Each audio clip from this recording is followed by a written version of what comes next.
Bendito sea el Señor. Siempre el Señor tiene un propósito en todas las cosas que hace. Nosotros no entendemos los propósitos de Dios, pero Dios, que es un Dios que todo lo sabe y conoce cuál es nuestra intención.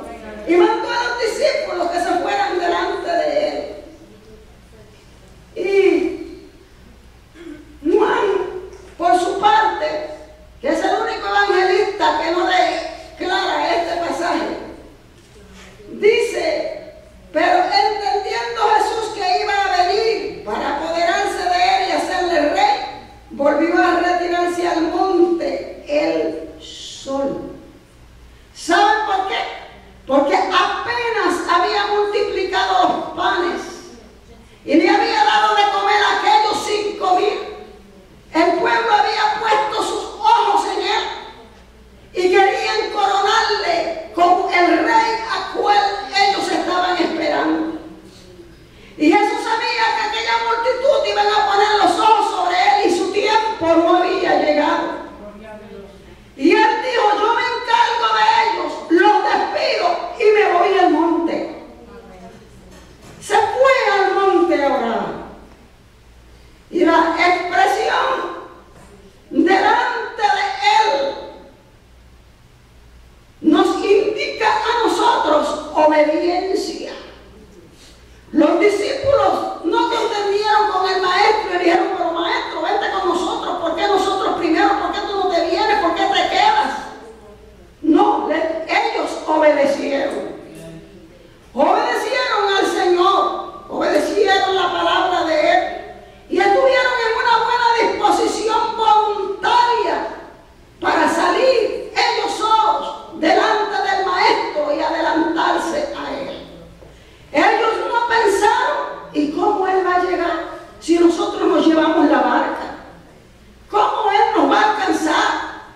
Ese no era problema de ellos. Ellos sabían con quién estaban lidiando y sabían que su maestro todo lo podía.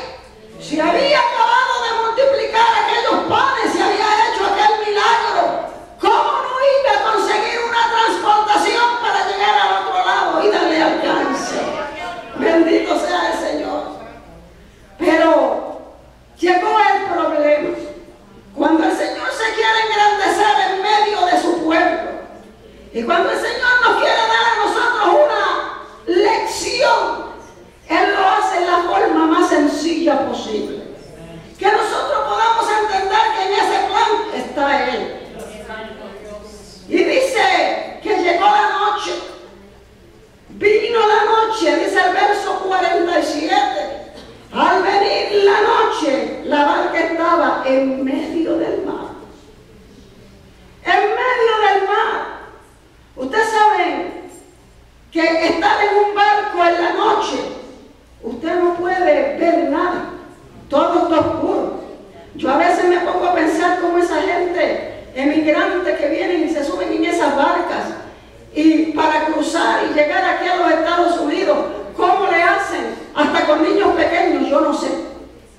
Pero es un riesgo terrible el que se toma. Y los discípulos, cuando llegó la medianoche, dice que estuvieron en peligro. Juan nos dice: al anochecer descendieron sus discípulos al mar. Esto se refiere a la primera vigilia de la noche, que es de 6 a 9. La primera vigilia de la noche, de 6 a 9. Y estaban ellos a esa hora en medio del mar, ellos solos, porque el maestro no estaba con ellos. La barca en medio del mar.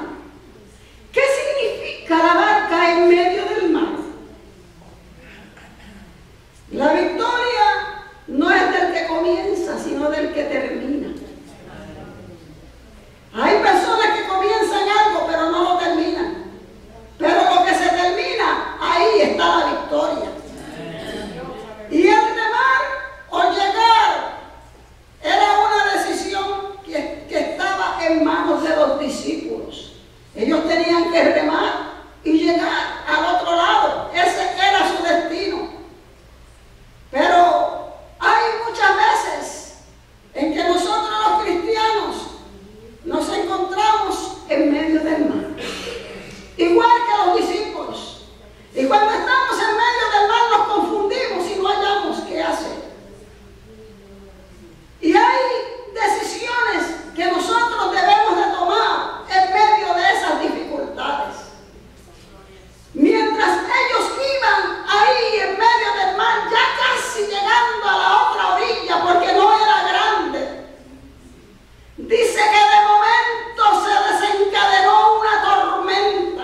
oscuridad, ¿qué vamos a hacer? Ahí había que pensar. Y ahí cuando el miedo entra en el corazón de uno, hermano, es cuando debemos de permitirle al Señor que Él tome rienda de la situación y rendirnos a Él. Pero mientras esto sucedía, el maestro estaba ya orando. Y de momento vislumbra y dice: mis discípulos están en peligro. Él prometió nunca dejarnos solos, estar con nosotros todos los días. Y aunque venga la dificultad y creamos que estamos solos, hermanos, no estamos solos. Es cuando más cerca y más cuidado el Señor tiene de nosotros. Qué mala es la soledad. La soledad es mala consejera y nos hace pensar cosas que no son. Nos trae la duda. Pero qué bueno es cuando nosotros sabemos en quién hemos creído. Y nos agarramos de la mano del Maestro y decimos: yo sé que Él está aquí. Aunque no le puedo dar, yo sé que Él está aquí. Bendito sea el Señor. Y hay en momentos como estos que tomar decisiones. ¿Y qué decisión vamos a tomar? En medio de una tormenta, de un mar caudaloso, de un viento que arrecia cada día más, se pone más fuerte. Pero